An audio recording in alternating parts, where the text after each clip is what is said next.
ಎಲ್ಲರಿಗೂ ನಮಸ್ಕಾರ. ನನ್ನ ಯೂಟ್ಯೂಬ್ ಚಾನಲ್ಗೆ ಸ್ವಾಗತ. ಇಂದಿನ ವಿಡಿಯೋದಲ್ಲಿ ನಾನು ಚೆನ್ನಬಸವಣ್ಣನವರು ಬರೆದಂತಹ ವಚನಗಳ ಸ್ವಾರಸ್ಯವನ್ನು ಹಾಕ್ತಾ ಇದ್ದೇನೆ. ವಿದ್ಯಾರ್ಥಿಗಳೇ, ಚೆನ್ನಬಸವಣ್ಣ ಇವರು 12ನೆಯ ಶತಮಾನದಲ್ಲಿ ಇದ್ದಂತಹ ವಚನಕಾರ. 12ನೆಯ ಶತಮಾನದ ಯುಗ ಪುರುಷನು, ಸಾಮಾಜಿಕ ಬದಲಾವಣೆಗಳ ಹರಿಕಾರನೂ ಆಗಿರುವಂತಹ ಚೆನ್ನಬಸವಣ್ಣ ಅಸಮಾನತೆಯ ವಿರುದ್ಧ ದನಿ ಎತ್ತಿ ವ್ಯವಸ್ಥೆಯ ಆಕ್ರೋಶಕ್ಕೆ ಗುರಿಯಾದಂತಹ ಬಸವಣ್ಣನವರ ಸೋದರಳಿಯ ಕೂಡಲ ಚೆನ್ನ ಸಂಗಮ ದೇವ ಅನ್ನುವಂಥದ್ದು ಈತನ ಅಂಕಿತ ನಾಮ. ಸರಿ ವಿದ್ಯಾರ್ಥಿಗಳೇ, ಈಗ ನಾವು ಚೆನ್ನಬಸವಣ್ಣ ಅವರು ಬರೆದಂತಹ ವಚನಗಳನ್ನು ನೋಡ್ತಾ ಹೋಗೋಣ. ಲೋಕದ ಡೊಂಕ ನೀವು ತಿದ್ದುವಿರಯ್ಯ, ನಿಮ್ಮ ತನು ಮನದ ಡೊಂಕ ತಿದ್ದಿಕೊಳ್ಳಲರಿಯದೆ. ಪುರಾತನರು ನುಡಿದಂತೆ ನಡೆಯದವರೆಲ್ಲ ಕಡು ಓದಿದ ಗಿಳಿ, ತನ್ನ ಮಲವ ತಾ ತಿಂದಂತೆ ನೆರಮನೆಯವರ ದುಃಖವ ಕೇಳಿ ಗಡ್ಡ ಮೀಸೆ ಮಂಡೆಯ ಬೋಳಿಸಿಕೊಂಡು ಕಡೆಗೆ ಹೋಗಿ ಅಳುತ್ತಿಪ್ಪವರ ಕಂಡಡೆ ಕೂಡಲ ಚೆನ್ನ ಸಂಗಮ ಶರಣರು ನಗುತ್ತಿಪ್ಪರಯ್ಯ. ವಿದ್ಯಾರ್ಥಿಗಳೇ, ನೀವು ಕೇಳಿರ್ಬೋದು, ಲೋಕದ ಡೊಂಕ ನೀವೇಕೆ ತಿದ್ದುವಿರಿ, ನಿಮ್ಮ ಮನವ ಸಂತೈಸಿಕೊಳ್ಳಿ, ನಿಮ್ಮ ತನುವ ಸಂತೈಸಿಕೊಳ್ಳಿ ಎಂದು ಬರೆದಂತಹ ಬಸವಣ್ಣನವರ ಸೋದರಳಿಯನಾದಂಥ ಚೆನ್ನಬಸವಣ್ಣ. ಅಂದರೆ ಜನರು ಹೆಚ್ಚಾಗಿ ಇನ್ನೊಬ್ಬರ ಊನವನ್ನು, ಇನ್ನೊಬ್ಬರ ತಪ್ಪನ್ನು ತೋರು ಬೆರಳು ಎತ್ತಿ ತೋರಿಸ್ತಾ ಇರ್ತಾರೆ. ಆದರೆ ತಮ್ಮ ಒಳಗೆ ಇರುವಂತಹ ನ್ಯೂನತೆ ಏನಿದೆಯೋ ಅದನ್ನು ನೋಡಲಿಕ್ಕೆ ಹೋಗೋದಿಲ್ಲ. ತನ್ನ ಕಣ್ಣಿನಲ್ಲಿ ಬಿದ್ದಂತಹ ಕಸವನ್ನು ನೋಡದೆ ಇನ್ನೊಬ್ಬರ ಕಣ್ಣಿನ ಒಳಗೆ ಬಿದ್ದಂತಹ ಒನಕೆಯನ್ನು ನೋಡಿ ನಕ್ಕರಂತೆ. ಅದೇ ರೀತಿ ಜನರ ಮನಸ್ಥಿತಿ. ಇವರಿಲ್ಲಿ ಚೆನ್ನಬಸವಣ್ಣ ಹೇಳ್ತಾರೆ, ಲೋಕದ ಡೊಂಕನ್ನು ನೀವು ಏಕೆ ತಿದ್ದುವಿರಯ್ಯ. ಲೋಕದ ಡೊಂಕನ್ನು ನೀವು ತಿದ್ದುವುದಲ್ಲ, ಮೊದಲು ನಿಮ್ಮ ತನು ಮನದ ಡೊಂಕನ್ನು ತಿದ್ದಿಕೊಳ್ಳಿ. ಡೊಂಕಂದರೆ ತಪ್ಪು. ಮೊದಲು ನಿಮ್ಮನ್ನು ಸರಿಪಡಿಸಿಕೊಳ್ಳಿ, ಆನಂತರ ಲೋಕವನ್ನು ನೋಡಿ, ಆನಂತರ ಇನ್ನೊಬ್ಬರನ್ನು ನೋಡಿ. ಲೋಕದ ಡೊಂಕ ನೀವು ತಿದ್ದುವಿರಯ್ಯ. ಲೋಕದ ಡೊಂಕನ್ನು, ಇನ್ನೊಬ್ಬರ ಮನೆಯ ಸಮಸ್ಯೆಯನ್ನು, ಇನ್ನೊಬ್ಬರ ತೊಂದರೆಯನ್ನು ಸರಿಪಡಿಸಲಿಕ್ಕೆ ಹೋದವನು ತನ್ನ ಮನೆಯಲ್ಲಿ ಕಾಗೆ ತೂರಿದರೂ ಆತನಿಗೆ ಗೊತ್ತಾಗುವುದಿಲ್ಲ. ತನ್ನ ಮನೆಯವರು ಏನು ಮಾಡ್ತಾ ಇದ್ದಾರೆ, ಯಾವ ದುಃಖವನ್ನು ಅನುಭವಿಸ್ತಾ ಇದ್ದಾರೆ, ಅದಕ್ಕೆ ಅವನು ತಲೆ ಕೆಡಿಸಿಕೊಳ್ಳುವುದಿಲ್ಲ. ಅವನು ಪಕ್ಕದ ಮನೆಯವರಿಗೆ ತಲೆ ಕೆಡಿಸಿಕೊಳ್ತಾನೆ. ಅದಕ್ಕೆ ಇಲ್ಲಿ ಹೇಳ್ತಾರೆ, ಇಲ್ಲಿ ಲೋಕದ ಡೊಂಕನ್ನು ನೀವು ತಿದ್ದುವಿರಯ್ಯ, ನಿಮ್ಮ ತನು ಮನದ ಡೊಂಕನ್ನು ತಿದ್ದಿಕೊಳ್ಳಲು ಅರಿಯದೇ ಹೋದಿರಿ ನೀವು.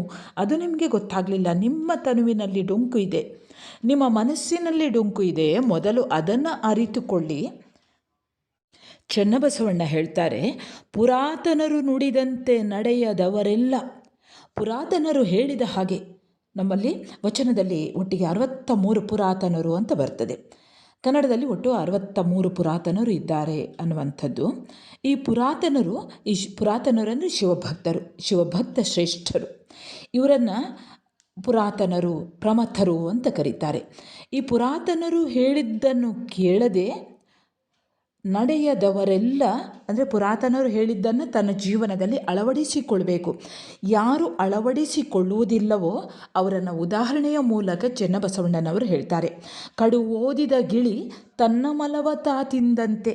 ಕಡು ಓದಿದ ಗಿಳಿಯನ್ನು ನೀವು ನೋಡಿರ್ಬೋದು, ಅದು ಪಟ ಹೇಳ್ತಾ ಇರ್ತದೆ.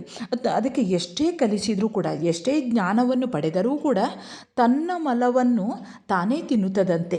ಅದೇ ರೀತಿ ಇವರೂ ಕೂಡ ಲೋಕದ ಡೊಂಕನ್ನು ಯಾರು ಸರಿಪಡಿಸಲಿಕ್ಕೆ ಹೋಗ್ತಾರೋ ಅವರು ಯಾವ ರೀತಿ ಕಡು ಓದಿದ ಗಿಳಿ ತನ್ನ ಮಲವ ತಾ ತಿಂದಂತೆ ನೆರಮನೆಯವರ ದುಃಖವ ಕೇಳಿ, ಪಾಪ ನೆರಮನೆಯವರ ದುಃಖವನ್ನು ಕೇಳಿ ಅವರ ಆ ದುಃಖಕ್ಕೆ ಸ್ಪಂದಿಸಿ ಎಲ್ಲ ವೈರಾಗ್ಯ ಬಂದು ಗಡ್ಡ ಮೀಸೆಯನ್ನು ಮಂಡೆಯನ್ನು ಬೋಳಿಸಿಕೊಂಡು ಕಡೆಗೆ ಹೋಗಿ ಅಳುತ್ತಿಪ್ಪವರ ಕಂಡೆ. ತನ್ನ ಮನೆಯಲ್ಲಿರುವಂತಹ ಸಮಸ್ಯೆಯನ್ನು ನೋಡಿ, ತನ್ನ ಮನೆಯಲ್ಲಿರುವಂತಹ ದುಃಖಕ್ಕೆ ಸ್ಪಂದಿಸದೆ ಪಕ್ಕದ ಮನೆಯ ನೆರೆ ಮನೆಯವರ ದುಃಖವನ್ನು ಕೇಳಿ ಎಲ್ಲ ವೈರಾಗ್ಯ ಬಂದು ಗಡ್ಡ ಮೀಸೆಯನ್ನು ಬೋಳಿಸಿಕೊಂಡು, ಇಡೀ ಮಂಡೆಯನ್ನು ಬೋಳಿಸಿಕೊಂಡು ಯಾವುದೋ ಒಂದು ಮೂಲೆಗೆ ಹೋಗಿ ಅಳುತ್ತಿರುವವರನ್ನು ನಾನು ನೋಡುತ್ತಾ ಇದ್ದೇನೆ. ಅಂದರೆ ಇನ್ನೊಬ್ಬರ ದುಃಖಕ್ಕೆ ಸ್ಪಂದಿಸುವವರನ್ನು ಇನ್ನೊಬ್ಬರ ದುಃಖಕ್ಕೆ ಸ್ಪಂದಿಸಬಾರ್ದು ಅಂತ ಹೇಳುವುದಲ್ಲ. ಮೊದಲು ನಮ್ಮನ್ನು ನಾವು ಸರಿಪಡಿಸಿಕೊಳ್ಬೇಕು.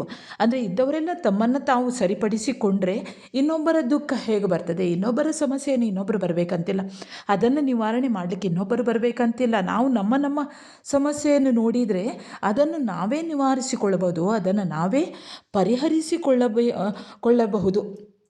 ಅದನ್ನು ಬಿಟ್ಟು ಇನ್ನೊಬ್ಬರ ಸಮಸ್ಯೆಯನ್ನು ಪರಿಹರಿಸಲಿಕ್ಕೆ ಹೋಗ್ತೇನೆ ಅಂತ ಅವರ ದುಃಖಕ್ಕೆ ಸ್ಪಂದಿಸಿಕೊಂಡು ಇಡೀ ಮಂಡೆಯನ್ನು ಬೋಳಿಸಿಕೊಂಡು ಗಡ್ಡ ಮೀಸೆಯನ್ನು ಬೋಳಿಸಿಕೊಂಡು ಎಲ್ಲೋ ಹೋಗಿ ಅಳುತ್ತಿರುವವರನ್ನು ಕಂಡು ಈ ಕೂಡಲ ಚೆನ್ನ ಸಂಗಮರ ಶರಣರು ನಗುತ್ತಿರುವರು.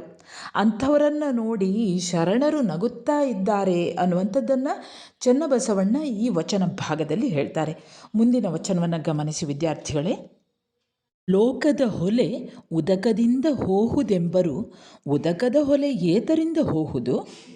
ವಾಕ್ಪ್ರಮಾಣಿನಿಂದ ಅಗ್ಭವಣಿ ಎನಿಸಿತ್ತು, ಸಾಹಿತ್ಯವರಿದು ಕೊಳಬಲ್ಲ ಚೆನ್ನನ ಪ್ರಸಾದ, ಲಿಂಗಕ್ಕೆ ಓಗರವಾಯಿತು ಕೂಡಲ ಚೆನ್ನ ಸಂಗಮ ದೇವ.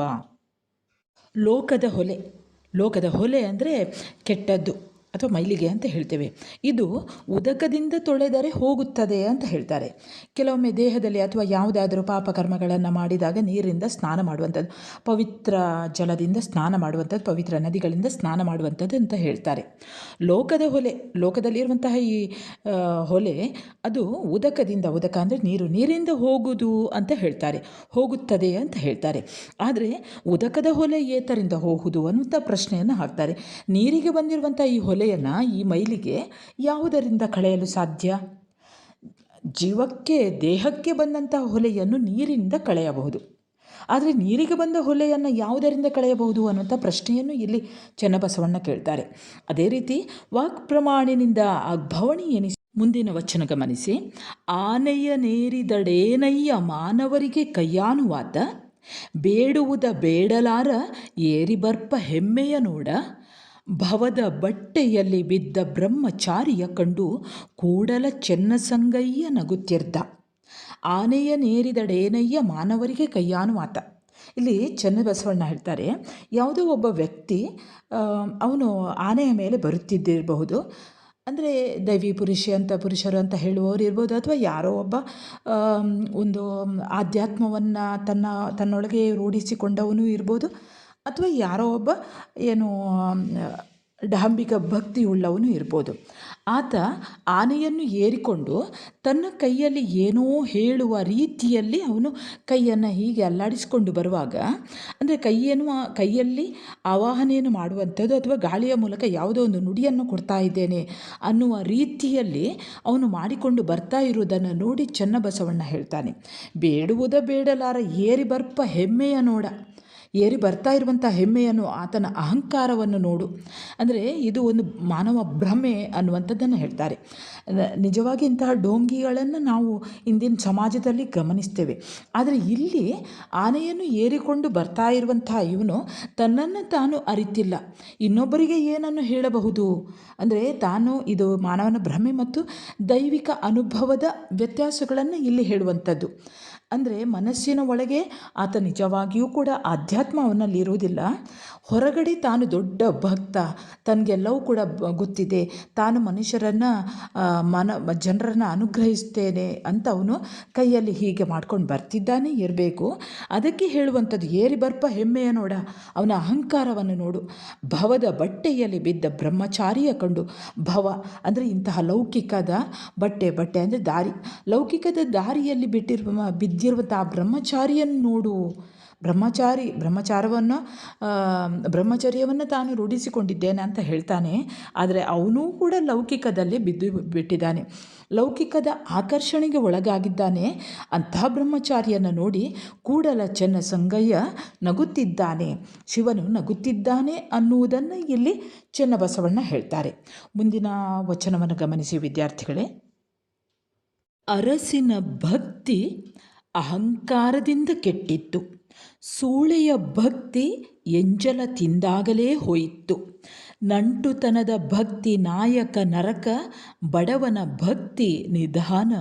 ಇದು ಕಾರಣ ಕೂಡಲ ಚೆನ್ನ ಸಂಗಮ ದೇವ, ನಿಮ್ಮ ಭಕ್ತರಿಗೆ ಬಡತನವನ್ನೇ ಕೊಡು. ಅಂದರೆ ಇಲ್ಲಿ ಡಾಂಭಿಕ ಭಕ್ತಿ, ಬೂಟಾಟಿಕೆಯ ಭಕ್ತಿ, ಅರಸಿನ ಭಕ್ತಿ ಅಹಂಕಾರದಿಂದ ಕೆಟ್ಟಿತ್ತು.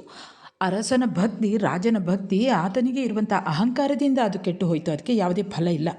ಹಾಗೆ ಸೂಳೆಯ ಭಕ್ತಿ ಎಂಜಲ ತಿಂದಾಗಲೇ ಹೋಯಿತು. ಸೂಳೆ ಅನ್ನುವಂಥದ್ದು ಹಣಕ್ಕಾಗಿ ದೇಹವನ್ನು ಮಾರಿಕೊಳ್ಳುವಂತಹ ಸ್ತ್ರೀ ಸೂಳೆ. ಈಕೆ ಇನ್ನೊಬ್ಬರ ಎಂಜಲನ್ನು ತಿನ್ನುವಾಗಲೇ ಅಲ್ಲಿ ಭಕ್ತಿ ಹೋಯಿತು. ನಂಟುತನದ ಭಕ್ತಿ ನಾಯಕ ನರಕ, ಬಡವನ ಭಕ್ತಿ ನಿಧಾನ. ಅಂದರೆ ನಂಟುತನದ ಅಂಟಿಕೊಂಡು ಇರುವಂತಹ ಈ ಒಂದು ಭಕ್ತಿ ಅನ್ನುವಂಥದ್ದು ಅದು ಅತ್ಯಂತ ಕೆಟ್ಟ ನರಕ. ಅಂದರೆ ಇನ್ನೊಬ್ಬರ ಹಣದಿಂದ ಮಾಡುವಂತಹ ಭಕ್ತಿ ಅದು ನಾಯಕ ನರಕ, ಅತ್ಯಂತ ಕೆಟ್ಟ ನರಕ. ಅದೇ ರೀತಿಯಲ್ಲಿ ಬಡವನ ಭಕ್ತಿ ನಿಧಾನ. ಬಡವನ ಭಕ್ತಿ, ಬಡವರಲ್ಲಿ ನಿಜವಾಗಿಯೂ ಕೂಡ ಹಣ ಇಲ್ಲದಿದ್ದರೂ ಕೂಡ ಬಡವನ ಅಂತರಂಗದೊಳಗೆ ನಿಜವಾದ ಭಕ್ತಿ ಇರ್ತದೆ. ಹಣ ಇದ್ದಾಗ ಆ ಭಕ್ತಿಯೆಲ್ಲ ಹೊರಟು ಹೋಗ್ತದೆ. ಇಲ್ಲಿ ಬಡವನ ಭಕ್ತಿ ನಿಧಾನವಾಗಿ ಬಡವನ ಬಡತನದಿಂದ ಕೂಡಿದಂತಹ ಭಕ್ತನಲ್ಲಿ ಪರಿಶುದ್ಧವಾದಂತಹ ಭಕ್ತಿ ಇರುತ್ತದೆ. ಹಾಗಾಗಿ ಇದು ಕಾರಣ ಕೂಡಲ ಚೆನ್ನ ಸಂಗಮ ದೇವ, ನಿಮ್ಮ ಭಕ್ತರಿಗೆ ಬಡತನವನ್ನೇ ಕೊಡು, ಹಣವನ್ನು ಕೊಡಬೇಡ. ಹಣ ಕೊಟ್ಟ ತಕ್ಷಣ ಆತನಲ್ಲಿ ಅಹಂಕಾರ ಬಂದುಬಿಡ್ತದೆ, ಹೆಮ್ಮೆ ಬಂದುಬಿಡ್ತದೆ. ಆವಾಗ ನಿನ್ನ ಮೇಲೆ ತೋರಿಕೆಯ ಭಕ್ತಿಯನ್ನು ಮಾಡುತ್ತಾರೆ ಅವರು. ಇನ್ನೊಬ್ಬರು ನೋಡಲಿ ಅನ್ನುವಂಥ ಬೂಟಾಟಿಕೆಯ ಭಕ್ತಿಯನ್ನು ಮಾಡ್ತಾರೆ. ನಿಜವಾಗಿಯೂ ನೀನು ಬಡತನವನ್ನು ಕೊಡು. ಆ ಬಡತನವನ್ನು ಕೊಟ್ಟದ್ದರಿಂದಲಾಗಿಯಾದರೂ ಪರಿಶುದ್ಧವಾದಂತಹ ನಿಷ್ಕಲ್ಮಶವಾದಂತಹ ಭಕ್ತಿಯನ್ನು ಮಾಡಲಿ ಅನ್ನುವಂತಹ ಒಂದು ಶಿವನಲ್ಲಿ ಒಂದು ನಿಷ್ಠೆಯನ್ನು ವ್ಯಕ್ತಪಡಿಸ್ತಾರೆ. ಅಂದರೆ ಬಡತನವಾದರೂ ತೊಂದರೆ ಇಲ್ಲ, ನಿನ್ನ ಭಕ್ತರು ಯಾರಿದ್ದಾರೆ ಅವರಿಗೆ ಬಡತನ ಕೊಡು, ಆಗ ಅವರು ನಿನ್ನನ್ನು ನಿಜವಾಗಿಯೂ ಅವರು ಆರಾಧಿಸ್ತಾರೆ, ಪೂಜಿಸ್ತಾರೆ. ಹಾಗಾಗಿ ತನ್ನನ್ನು ಸೇರಿದ ಹಾಗೆ ಎಲ್ಲರಿಗೂ ಕೂಡ ಬಡತನವನ್ನು ನೀಡು ಅನ್ನುವಂಥದ್ದನ್ನು ಈ ವಚನದಲ್ಲಿ ಚೆನ್ನಬಸವಣ್ಣನವರು ಹೇಳ್ತಾರೆ. ವಚನ ಗಮನಿಸಿ. ಭಕ್ತನು ಶಾಂತನಾಗಿರಬೇಕು, ತನ್ನ ಕುರಿತು ಬಂದ ಠಾವಿನಲ್ಲಿ ಸತ್ಯನಾಗಿರಬೇಕು, ಭೂತಹಿತ ವಚನ ನುಡಿಯಬೇಕು. ಸಕಲ ಪ್ರಾಣಿಗಳ ತನ್ನಂತೆ ಭಾವಿಸುವುದು, ಗುರುಲಿಂಗ ಜಂಗಮಕ್ಕೆ ತನುಮನ ಧನ ಸವೆಯಿಸಬೇಕು. ಅಪಾತ್ರ ದಾನವ ಮಾಡಲಾಗದು, ಸಕಲೇಂದ್ರಿಯಗಳ ತನ್ನ ವಶವ ಮಾಡಬೇಕು. ಇದೇ ಮೊದಲಲ್ಲಿ ದೇಹ ಶೌಚ ನೋಡ, ಲಿಂಗವ ಪೂಜಿಸಿ ಪ್ರಸಾದವ ಪಡೆವಡೆ. ಇದೇ ಸಾಧನ ನಮ್ಮ ಕೂಡಲ ಚೆನ್ನ ಸಂಗಯ್ಯನಲ್ಲಿ.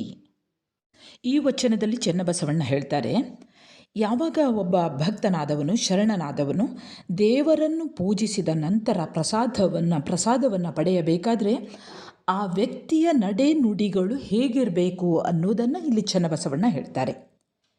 ಭಕ್ತ ಶಾಂತನಾಗಿರಬೇಕು, ತನ್ನ ಕುರಿತು ಬಂದ ಠಾವಿನಲ್ಲಿ. ಭಕ್ತನು, ದೇವರನ್ನು ನಂಬಿರುವಂತಹ ಭಕ್ತ ಮಾನಸಿಕವಾಗಿ ಶಾಂತನಾಗಿರಬೇಕು.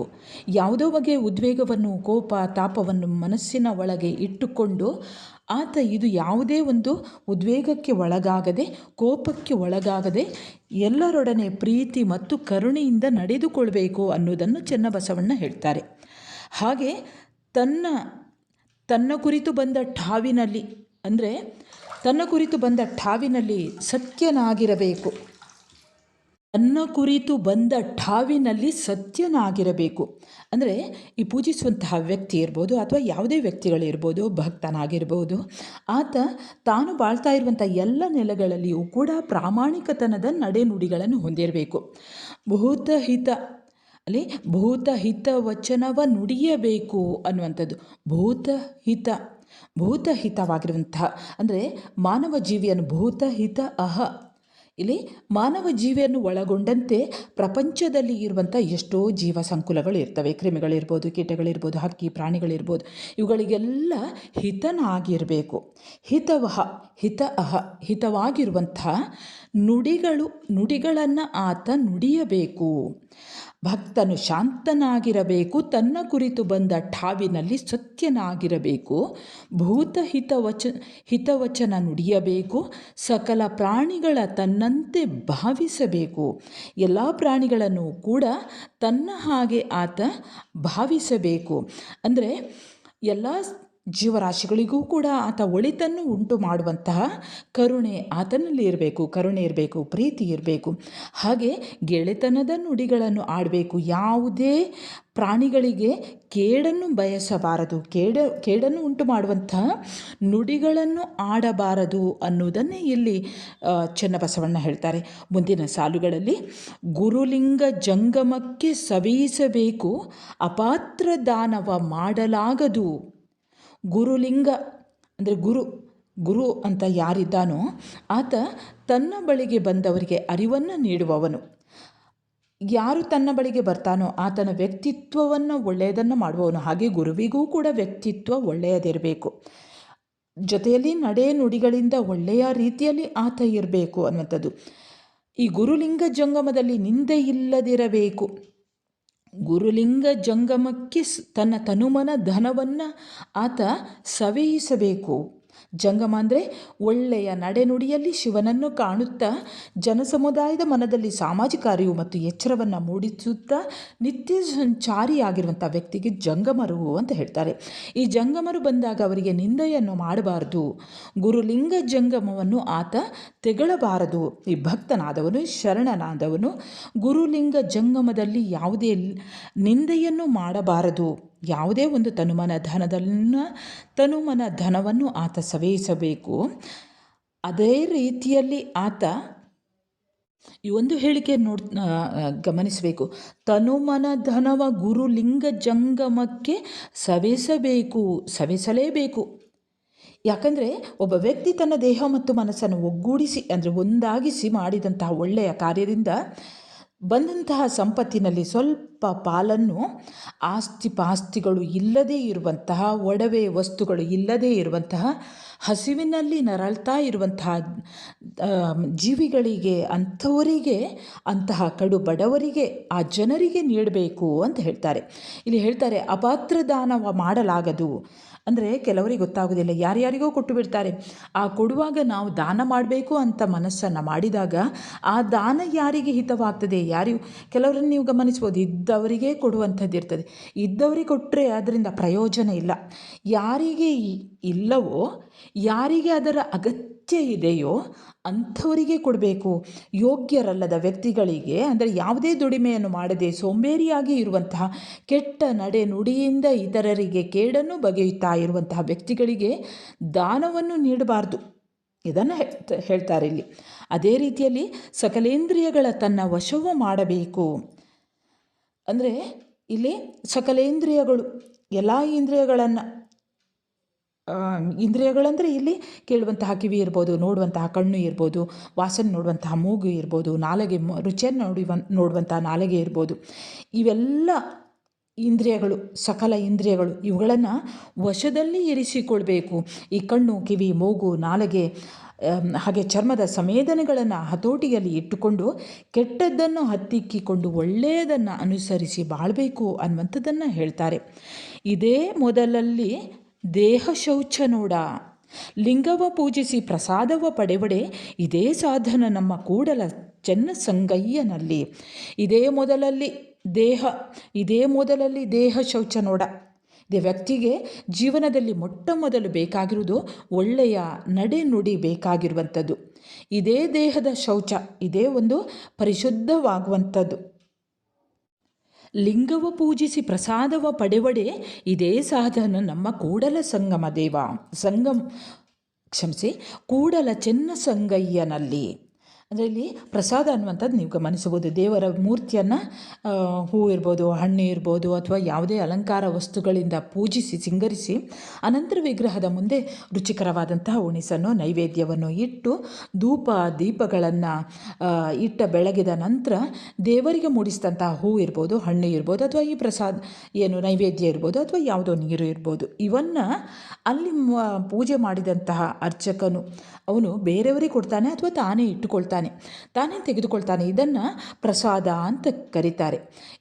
ಈ ಪ್ರಸಾದವನ್ನು ಪಡೆಯಬೇಕಾದರೆ ಲಿಂಗವ ಪೂಜಿಸಿ ಪ್ರಸಾದವ ಪಡೆವಡೆ ಎನಗಿದೇ ಸಾಧನ ಕೂಡಲ ಚೆನ್ನ ಸಂಗಮ ದೇವ.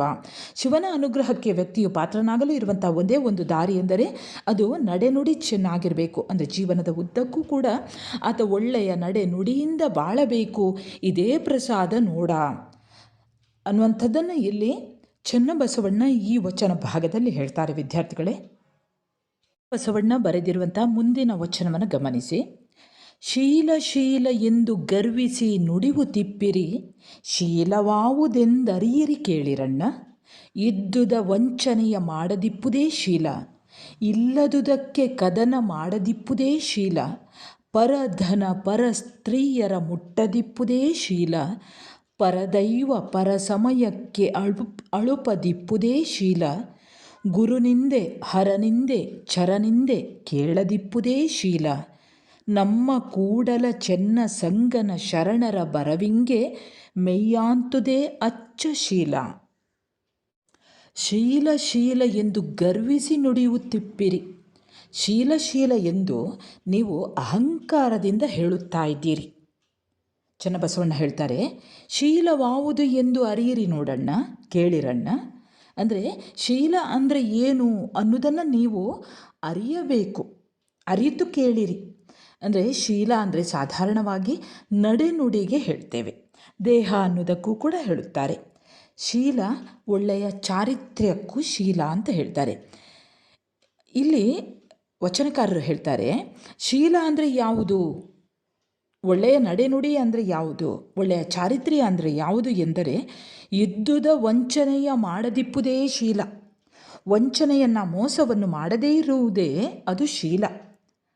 ಮೋಸಗಾರರು ಯಾವತ್ತೂ ಶೀಲ ಕೆಟ್ಟವರು.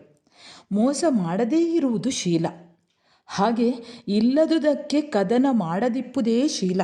ಇಲ್ಲದೇ ಇರುವುದಕ್ಕೆ ಜಗಳ ಮಾಡದೇ ಇರುವುದೇ ಶೀಲವಾಗಿದೆ ಅದು.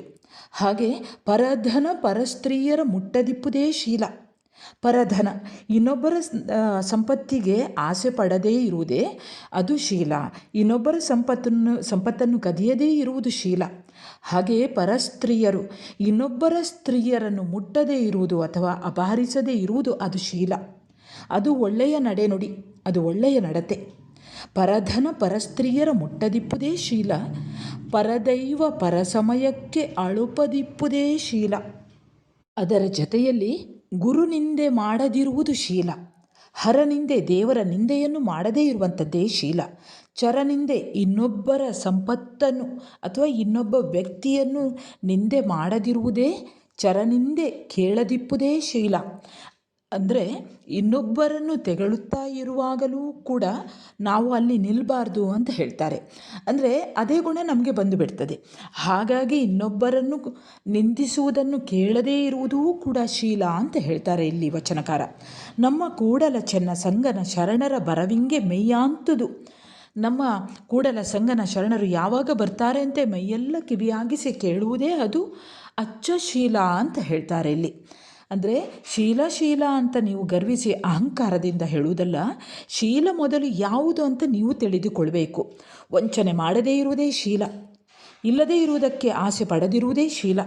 ಪರಧನವನ್ನು ಪರ ಸ್ತ್ರೀಯರನ್ನು ಮುಟ್ಟದೇ ಇರುವುದು ಶೀಲ. ಪರದೈವ ಪರ ಸಮಯಕ್ಕೆ ಒಳ್ಳೆಯ ರೀತಿಯಲ್ಲಿ ಕಾಯುವಂಥದ್ದು, ಅದಕ್ಕೂ ಕೂಡ ಗೌರವವನ್ನು ನೀಡುವುದೇ ಒಂದು ಶೀಲ. ಗುರುನಿಂದೆ ಮಾಡದಿರುವುದು ಶೀಲ, ಹರನಿಂದೆ ಮಾಡದಿರುವುದು, ಚರನಿಂದೆ ಮಾಡುವುದನ್ನು ಕೇಳದೇ ಇರುವುದೇ ಶೀಲ. ಅದಕ್ಕಿಂತಲೂ ಅದಕ್ಕಿಂತಲೂ ಪರಿಶುದ್ಧವಾದಂತಹ ಶೀಲ ಯಾವುದು ಎಂದರೆ ಕೂಡಲ ಚೆನ್ನ ಸಂಗನ ಶರಣರು, ಶಿವಶರಣರು ಯಾರಿದ್ದಾರೆ ಅವರ ಬರುವನ್ನು ಕಾಯುವುದೇ ಅದು ಒಂದು ಅಚ್ಚವಾದಂತಹ, ಶುದ್ಧವಾದಂತಹ, ಪರಿಶುದ್ಧವಾದಂತಹ ಶೀಲ ಎಂದು ಇಲ್ಲಿ ಚನ್ನಬಸವಣ್ಣ ಹೇಳ್ತಾರೆ. ವಿದ್ಯಾರ್ಥಿಗಳೇ, ಇಲ್ಲಿಗೆ ಚನ್ನಬಸವಣ್ಣನವರ ವಚನಗಳು ಮುಕ್ತಾಯವಾಗ್ತದೆ. ಈ ಒಂದು ವಚನಕ್ಕೆ ಸಂಬಂಧಿಸಿದ ಹಾಗೆ ಈ ರೀತಿಯ ಪ್ರಶ್ನೆಗಳು ಬರಬಹುದು, ನೋಡಿಕೊಳ್ಳಿ. ಮೊದಲ ಪ್ರಶ್ನೆ, ಚನ್ನಬಸವಣ್ಣ ಡಾಂಬಿಕ ಭಕ್ತಿಯನ್ನು ವಿಡಂಬಿಸಿದ ಬಗೆಯನ್ನು ಸಂಗ್ರಹಿಸಿ ಬರೆಯಿರಿ. ಎರಡನೇ ಪ್ರಶ್ನೆ, ಚನ್ನಬಸವಣ್ಣನ ಶಿವನಿಷ್ಠೆ ಎಂಥವುದು ವಿವರಿಸಿರಿ. ಸರಿ ವಿದ್ಯಾರ್ಥಿಗಳೇ, ಮುಂದೆ ಇನ್ನೊಂದು ವಚನಕಾರರ ವಚನದೊಂದಿಗೆ ನಿಮ್ಮ ಎದುರಿಗೆ ಮತ್ತೆ ಬರುತ್ತೇನೆ. ಅಲ್ಲಿಯವರೆಗೆ ನಮಸ್ಕಾರ.